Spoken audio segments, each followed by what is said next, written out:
For the last 40 years, we've had the Internet of Information, and that's been great. But when I send you some information, a PDF, a PowerPoint, whatever, I'm actually sending you a copy.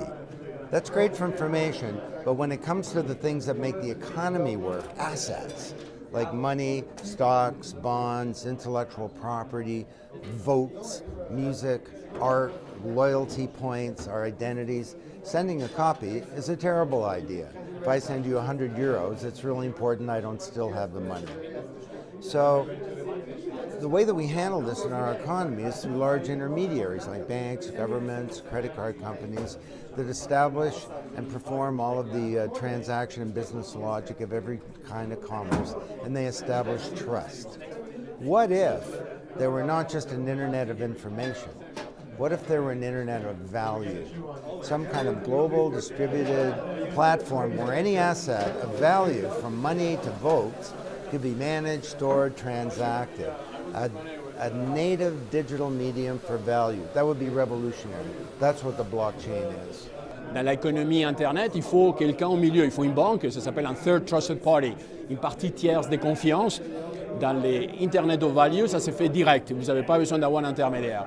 Ça va directement de moi à vous et ça permet de transférer la valeur.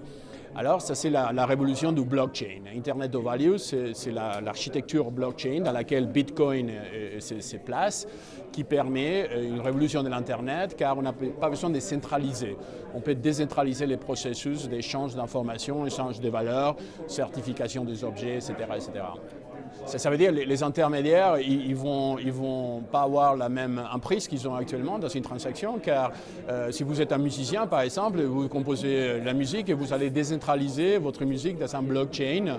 Et les blockchains, c'est un ledger, c'est un fichier, imaginons un fichier, qui est stocké dans tous les ordinateurs du monde entier. Alors, il n'a pas quelqu'un qui puisse contrôler ces fichiers.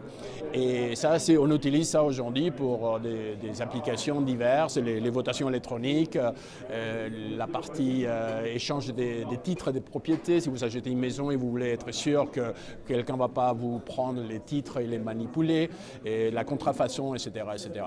Alors, les problèmes du blockchain, de l'Internet of Value, c'est comme c'est tellement décentralisé, on perd la confiance. Car ce sont des algorithmes mathématiques qui permettent de décentraliser complètement les processus. Ça veut dire du peer-to-peer. Alors, il y a des secteurs dans lesquels on a besoin d'avoir des clés cryptographiques. Il faut que quelqu'un puisse identifier les documents. Ça, c'est un chip. On a fait ça avec Dantascope. C'est un livre dans lequel, ce livre-là, qui est un livre traditionnel, il a un chip WISE-Key. Ce chip WISE-Key, il a un certificat WISE-Key dans notre racine cryptographique, c'est une racine suisse, dans laquelle permet à ces livres d'être aussi répertoriés dans un blockchain. Alors, n'importe qui achète ces livres peut vérifier que c'est vraiment un original. Il est signé, et d'ailleurs on va le faire maintenant digitalement par Dantascope, et la personne qui l'achète reçoit une validation à travers un blockchain que c'est un original. Mais ça permet aussi que la personne soit en contact direct avec Don. Don établit un lien avec ses fans autour du monde. Il peut établir un écosystème. La valeur pour lui, c'est de vendre les livres, bien sûr, mais aussi d'avoir une clé qui s'est fournie par WISE-Key d'identification de toute personne qui lit son livre. Ça permet d'établir la même chose que Facebook fait avec son écosystème, mais là on n'a plus besoin de Facebook au milieu. On réduit la plateforme Facebook et on fait un accès direct entre l'auteur avec l'identification. On fait ça pour les montres suisses, Bulgarie, etc. Ça, c'est les cœurs de l'activité WISE-Key dans les blockchains. La différence qu'aujourd'hui, on a aussi ajouté la plateforme blockchain dans notre architecture informatique.